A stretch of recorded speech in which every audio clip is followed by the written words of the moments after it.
নেতা তারেক রহমানের বাবা কি কথাগুলা বলতেছে, কথাগুলা শুনুন। এবং এর সাথে আরেকটা কথা বলতে চাই, আমাদের গ্রাম অঞ্চলে মানুষে মানুষে খুব ঝগড়া বিবাদ হয়। আপনারা কথায় কথায় কোর্ট কাছারিতে যান, এতে কাদের ক্ষতি হয়? আপনাদের ক্ষতি হয়।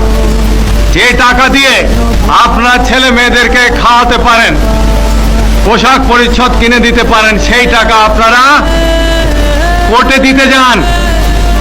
আর কিন্তু বছরের পর বছর ঝগড়া চলতে থাকে, কোনো মিটমাট হয় না।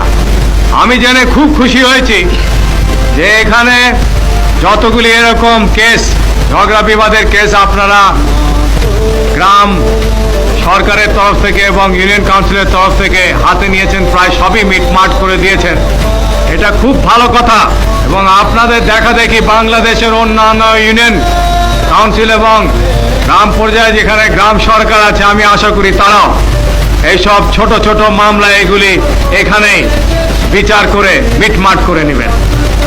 এতে আপনাদেরই ভালো হবে, আপনাদের মধ্যে ভ্রাতৃত্ববোধের সৃষ্টি হবে এবং আপনারা বিভিন্ন দিক দিয়ে সার্বিকভাবে আপনাদের গ্রাম ইউনিয়নের জীবনের মান উন্নত করতে পারবেন।